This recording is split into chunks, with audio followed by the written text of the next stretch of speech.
everyone. Welcome to the Film for Fans podcast, the podcast from movie fans for movie fans. I am your host, Ryan Dunlevy, joined as always by my co-host, Rob Dunham. With a trimmed beard. Oh, look at that. And you have a day where you woke up and you're like, I should really go back to sleep? Mm-hmm. Kind of felt like all day. Yes, we have all been there. Yeah.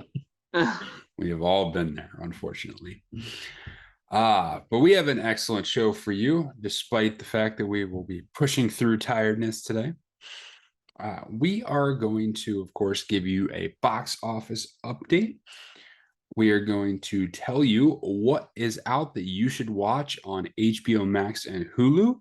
We are going to play a little bit of game about the domestic box office, where we pick a year, and Rob will have to guess the top movies from that year. And, of course, our watch list. All right, Rob, are you ready? I'm present. Okay. All right. So we'll start off with the box office update.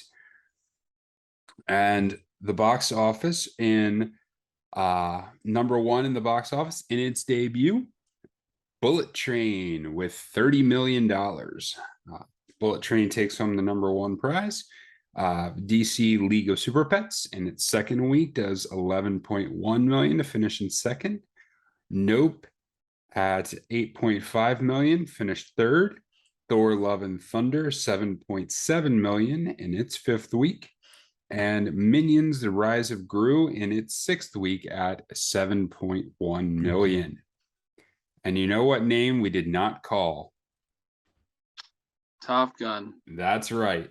Top Gun Maverick is no longer in the top five. Man, what a disappointing film.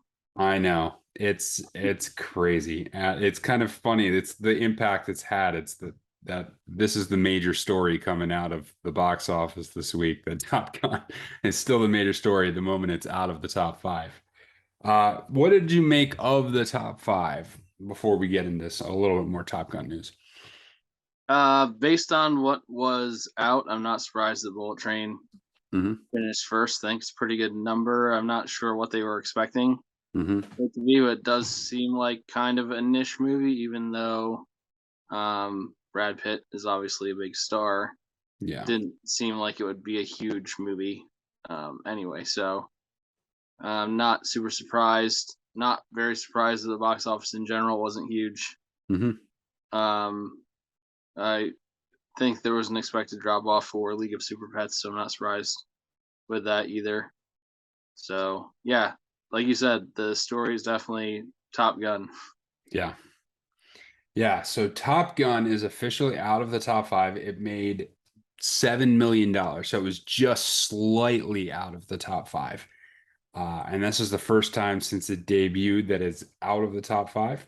But it made news because it did enough to pass Titanic on the all-time list of movies for box office gross. It is now seventh and the highest grossing box office films of all time, passing the legendary Titanic. It has earned over $662 million, which is quite an accomplishment, because at one point Titanic did hold the record for the highest box office release of all time. And so this is pretty incredible stuff from Top Gun. It just keeps breaking records. Yeah, any other thoughts on Top Gun as we say goodbye to its top five status? I'm wondering if it will come back in the top five. Honestly, it's possible. Yeah. It's possible we'll be back in next week. Given what's out now, I wouldn't be surprised. Yeah, because if it does about what it did last week, and then Minions or Thor just slips a little bit more, yeah, it could definitely be back in the top five. Speaking of what comes next, opening this weekend, we have two movies of note. The first one is Fall, And this is best friends Becky and Hunter find themselves at the top of a 2,000-foot radio tower. So this is kind of an adventure thriller. I hate when that happens. I know. You just randomly find yourself at the top of a tower. 2,000 feet in the air for no reason. Mm-hmm. Yeah. And that's all they feel like giving in the synopsis of this one. So I've heard the trailer isn't much better, so I'm not surprised. The second one is Mac and Rita. And this is about a 30-year-old writer spends a wild weekend in Palm Springs and wakes up to find she has magically transformed into her 70-year-old self. So I guess this is a modern day version of Big, only probably not as charming. This one stars Diane Keaton and Elizabeth Lale. So that is the box office updates, and that is kind of a comedy drama, as it were. Rob, not a lot to choose from. If you had to go to one of these two movies, which one would you be going to? I think given the age difference, it would probably be called Bigger. Possibly. But yeah, out of these two, I would go see Top Gun Maverick. I hear you. But yeah, seriously, I can't envision myself watching either of these. So, like I said, I wouldn't be surprised if the box office looks very similar next week to what it looked like this week, as far as the order. Yeah. If I had to, I would go see Fall, just because maybe you'd get some interesting aerial shots to look at. But yeah, there's probably not much more than that going on. Yeah, it's a little bit of a rough week at the box office for new movies. So do not expect a large box office sum. They can't all be winners. They cannot. I am surprised that the calendar for late August is as bare as it is. Mm-hmm. It is a little bit surprising, but I guess that's just how it worked out. I mean, especially after you went so long without movies being in the theaters, you would think you would have a more loaded schedule than what we actually have. Yeah, and I have to say, I'll talk about this in my watch list, but after watching Prey, Prey would have destroyed those movies at the box office. So maybe they're regretting their decision to not release it in the theater. Yeah, weird decision there, Disney. Yeah. All right. That is the box office update. So there's a number of movies from a variety of genres in the box office. Pick your poison and head out to the theaters. Now we'll move on to our discussion. And for our discussion, we'll do what is a fairly common segment where we recommend movies from particular streaming services for you. And this week we are going to focus on Hulu and HBO Max. So Rob took HBO Max and I took Hulu. Rob, what should we watch on HBO Max? A lot of what I have recommended here are just movies that I've watched a decent amount of times and like watching again. So I think they're worth rewatching. Some just for comedy, some because they're good movies, some just because, some well, at least one because my wife likes it. Yep. So the first one on my list is Source Code. Okay. Yeah. Jake Gyllenhaal, which is a really interesting take on like time and how it works. Do you view it as a time travel movie? I don't know if I necessarily view it as a time travel movie as much as a deterministic movie, I think. Yeah, I don't quite think that qualifies as time travel. Yeah. But I think it's more about decision making than it is about time travel. Yeah, I would agree. So I kind of view it more as like that kind of decision making thriller movie than it is real time travel movie. Another one that I have on the list is Ex Machina, which I've recommended before, but starring Domhnall Gleeson. I think that's how you don't pronounce the N. and I've been told this many times by my friend Valerie, and I don't even know if I pronounced it right that time, but I know that it's not Dom Null. I know that. So we're just gonna go with D. Gleason, Brendan Gleason's son, and Oscar Isaac and Alicia Vikander in this movie. Really, really cool movie about a guy who wins a contest from an electronics company and goes to meet the founder of the company at his house, and robotic hijinks ensue. Yes. And I recommend it. It's a good thriller. This is Alex Garland, right? Yes, this is Alex Garland. And I just really like what he does with his movies, and I recommend that one. Next one, Pulp Fiction. Because if you haven't seen Pulp Fiction, you should probably see Pulp Fiction. There's certainly some parts of it that are a little weird and bizarre and Quentin Tarantino-y, because that's what he does. But this is probably the movie that defines Quentin Tarantino, I would say, for its most popular. I would think it's probably the one people think about when they think about Tarantino. Yeah, so if you don't know anything about Quentin Tarantino, you should probably watch Pulp Fiction. For something completely different, Miss Congeniality. And maybe that's the one that my wife likes. It was Sandra Bullock, and it is a funny. What? Benjamin Bratt, I've just been informed, is also in this movie. Benjamin Bratt, yes. Yeah. So this is a funny movie, I have to admit, begrudgingly. I agree. It is funny. Yeah, it is one of the least bad movies I've been forced to watch in my life.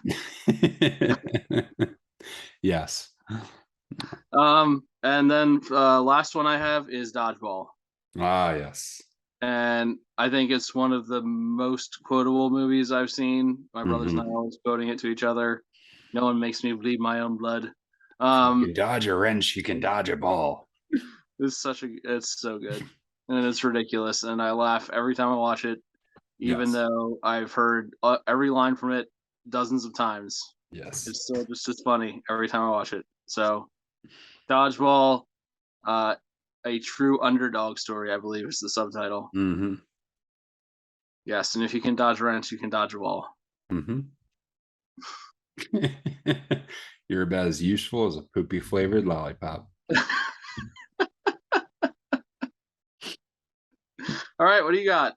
All right, so go ahead. You got something else, or nope? That was my fault. Hulu has actually really improved the quality and the amount of good movies that are on its service. This is in part because it is now the home of 20th Century Fox streaming as part of the recent deals. So there is a pretty good amount. Rob has talked about Prey a couple of times, so I'm not including that on the list at this moment. Also, because I haven't gotten around to seeing it yet. One on my list is Groundhog Day. I am a very big fan of the film Groundhog Day by Bill Murray. It's a 90s classic. I watch it every February 2nd. And as I've said many times, this is a quintessential character development story. His story arc and the way it plays out is almost perfect in terms of understanding human psyche and the steps you go through in order to change. It's really fascinating if you want to analyze it at a deep level. It's also just Bill Murray being crazy. Next, I have Looper. Looper, the classic science fiction film starring Joseph Gordon-Levitt and Bruce Willis. And this is one of the top time travel movies. When we did a time travel series not too long ago, this was near the top, and it was on both of our lists. Really fascinating take on time travel, in that if you kind of knew you had only a limited amount of time, what would you do with it? And how would you buy for more time? And how would you deal with your own self in the future? Really fascinating. Next one, Death on the Nile. It's the classic Agatha Christie story, the follow-up to Murder on the Orient Express with Kenneth Branagh as Poirot again. Gal Gadot is also in that. I'm not going to try and pronounce her name properly because I can't do it. It's a really good story. It surprised me the kind of slow burn nature of it as the mystery unfolds, but it was really well done. And it's a fascinating story. So if you have not gotten to see that and you like murder mysteries, Death on the Nile is definitely one for you. I'm throwing this one in there, even though I've recommended it several times, Logan Lucky, because it is expiring on Hulu at the end of the month. So if you want to see this one on Hulu, you have to do it this month. Logan Lucky is the excellent story. It's a heist film. It's done by Steven Soderbergh, who's done the Ocean's movies, amongst other films. So he is known for his credentials when it comes to heist movie, and this is no different. Channing Tatum is in this one. And a number of other actors, of course, Daniel Craig, and I'm blanking out on the guy who played Kylo Ren at the moment. Adam Driver. Adam Driver, yes, Adam Driver is in this. The humor is interesting and good. It's got this like Southern redneck flavor to it, but it's fascinating. It's funny. It's interesting. It's just a really well done movie that not enough people have seen. And hearing Daniel Craig with a like redneck accent is something. Yes. Something else. White trash Daniel Craig is fantastic. Yeah. If that's not enough reason to watch, I don't know what is. And I'll go with another 90s movie, In the Line of Fire. Really well done movie, In the Line of Fire. It's Clint Eastwood as a Secret Service agent who is becomes the subject of a fascinating interplay where someone threatens to kill the president and becomes obsessed with Clint Eastwood as a Secret Service agent. It's a very psychological drama, but a really fascinating look and character study. I really enjoy this movie. So it's kind of a drama thriller type movie, but really good. Was that 4 or was that 5? That was 1, 2, 3, 4, 5. Yeah, that was 5. So that's my list for what to watch on Hulu: Groundhog Day, Looper, In the Line of Fire, Death on the Nile, and Logan Lucky. And we'll publish these on filmforfans.com.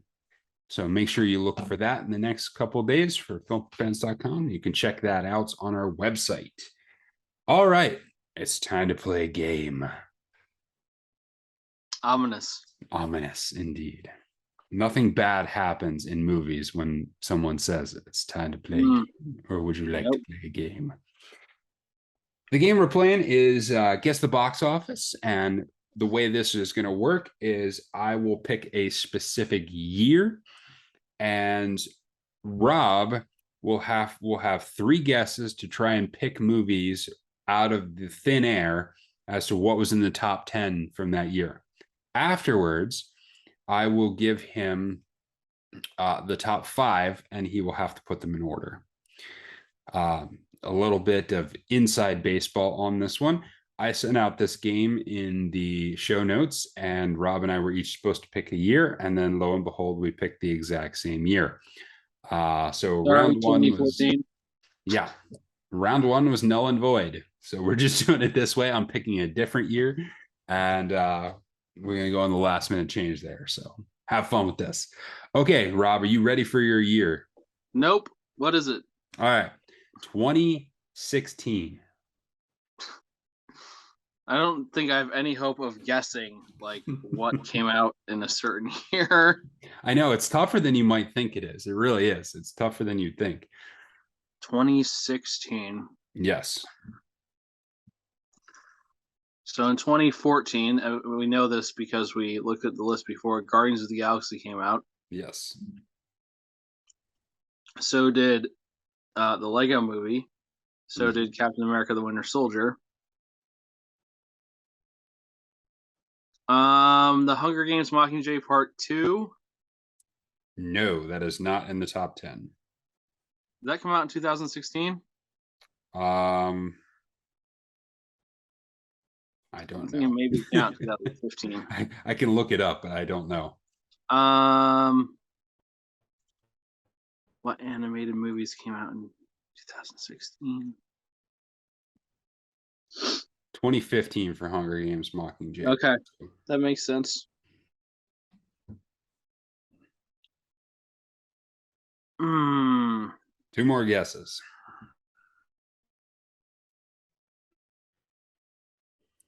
What will he pick? Ant-Man. No, Ant-Man is not in the top 5 or top 10, I should say. Last guess. Last random stab at it. Guardians of the Galaxy 2. No. Okay. Okay. All right. So you get no points for just your random guesses. Now I'm going to give you the top 5, and you have to attempt to put them in order of how much money they made. Now, keep in mind, there is multiple ways to calculate domestic box office. So I'm going to give you this up front. Yeah, there's an option to pick in-year releases as opposed to money made that year. So if a movie came out at Christmas 2016, it gets credit for its entire box office run because it came out in 2016, as opposed to movies that just made money during that specific year. That makes sense. Just a caveat on this one. All right. So your 5 movies are Captain America: Civil War, The Secret Life of Pets, Rogue One: A Star Wars Story, The Jungle Book, and Finding Dory. Do you need me to repeat them? No. Captain America. Number 1. Okay.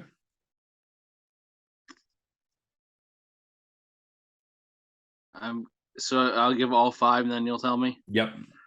Captain America: Civil War. That's your number 1. Mm-hmm. Okay. The Secret Life of Pets, Finding Dory, Rogue One, and The Jungle Book. You have 1 correct answer. Sweet. At number 5, The Jungle Book made $364 million. I did not realize that film was that big. Yeah, me either. Yeah, that's kind of crazy. Number 4, The Secret Life of Pets did $368 million. Number 3, Captain America: Civil War, $408 million. Number 2, Finding Dory, $486 million. And at number 1, Rogue One: A Star Wars Story, $532 million. For some reason, I don't remember it being that popular. I don't know why.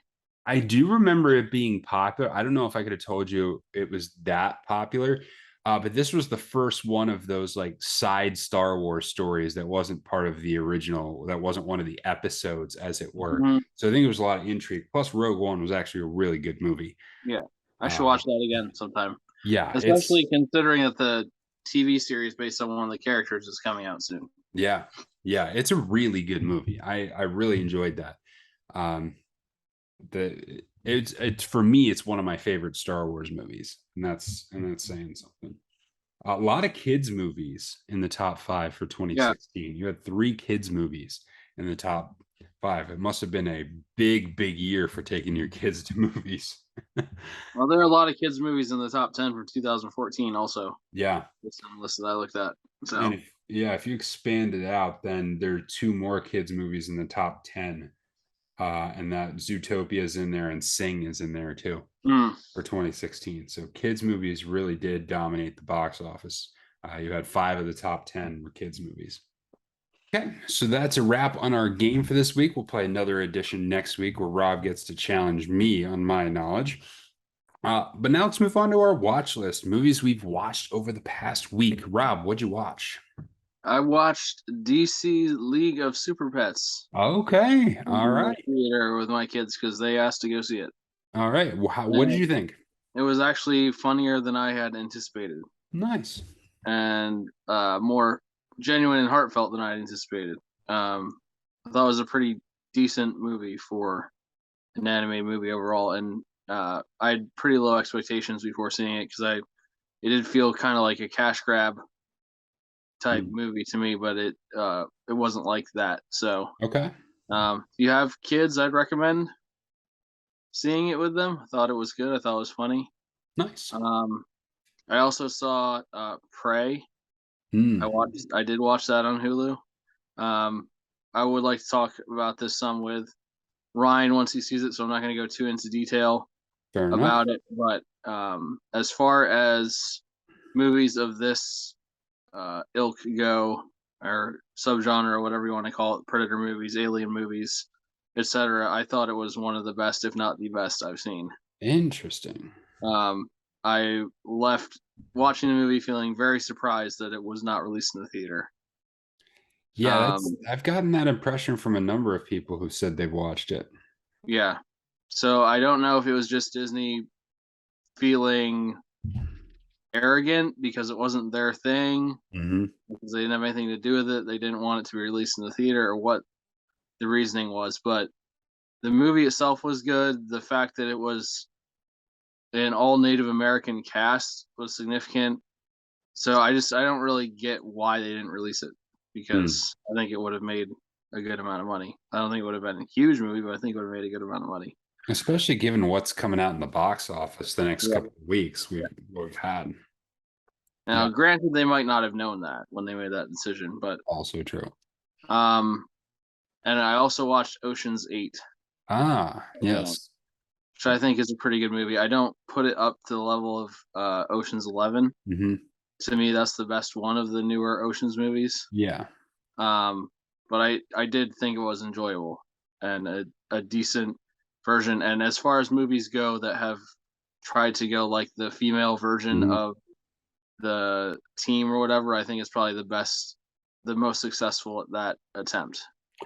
Yeah, I had low expectations for it, but it actually was a half decent movie. It was not terrible given the criteria that you were saying that so often these female ensemble casts just don't click or don't connect with audiences. But this one actually wasn't a terrible movie. I think what made it one of the things that made it succeed is, even though it was an all female cast, like they didn't go out of their way to point it out. Like it was Right. just, these are the people who are doing the thing, Yeah. which I think is more empowering, honestly, than being like, oh, it's ladies. Like, Yeah.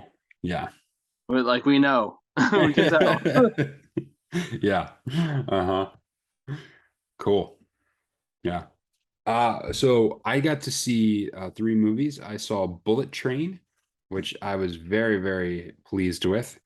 Are you planning on seeing this one? Yes. Okay, so I won't go into details. What I will say is I got a very combination of uh, um, Guy Ritchie and Quentin Tarantino in this film. Mhm. I mean, now each individually is probably not at their level on those things, but think dialogue of Guy Ritchie with action elements of Quentin Tarantino. I was pleased. I was quite pleased. It might have been like 10 to 15 minutes too long, the way it played out, but it was fantastically enjoyable for me. I thoroughly recommend it. Next one I saw was War Games. Still going through my list of Cold War movies, and I rewatched War Games. I really liked it. It's been a long, long time since I've seen War Games, uh, but it was on Amazon Prime, and I thought, hey, why not? And I mean, it's very young Matthew Broderick, and the level of sophistication of the movie delved into when it came to computer technology for 1983 is actually quite good. It really was a top end movie for 1983. Even though the technology is wildly different now, I think the movie itself, the structure of it still holds up. And the third one I saw was a Netflix release called Operation Mincemeat with Colin Firth as the main character. And this is based on a true story from World War II. It was actually one of the things that changed the tide of the war in World War II. It's about the plot of the Allies when they were going to attempt to invade Italy. Everyone kind of knew they were going to invade Sicily. And so they needed to convince Hitler that they actually weren't going to invade in Sicily, that they're going to invade in Greece instead. And they attempted to do this by planting a dead body with false papers. So the movie involves them attempting to pick out the appropriate dead body and then dress it up in every single possible detail, build a backstory for this guy's life. And it's a really fascinating story. There's a book out about this operation. It was classified for a really long time, and I thought Netflix actually did a pretty decent job of it. I think you can have more success in period pieces. Now, obviously, it's a smaller scale, but I think that works for the type of story that this is. So it's one of the best movies I've seen that's been released by a streaming service direct to their streaming service. So I would recommend Operation Mincemeat on Netflix. Nice. Rob, you got anything else? Well, I just think because of the lack of options in the box office this week, everyone should go on Amazon Prime and watch The King's Daughter. Yes. Okay. Please, yeah. Go if you are so inclined, have at it. Okay. All right. I'm not sure we're gonna allow Rob any more comments for this film. All right, that is this week's Film for Fans. Thank you for tuning in. Make sure you check out filmforfans.com, where you will find our recommendations for Hulu and Netflix, along with the Cold War movies, Top Gun Maverick review, and a bunch of other content on there as well. Make sure you recommend the show and tell it to your friends. If you do, Rob will stop making weird jokes for an entire episode. Doubtful. Yeah, it's probably not going to happen. Until next time, enjoy the movies.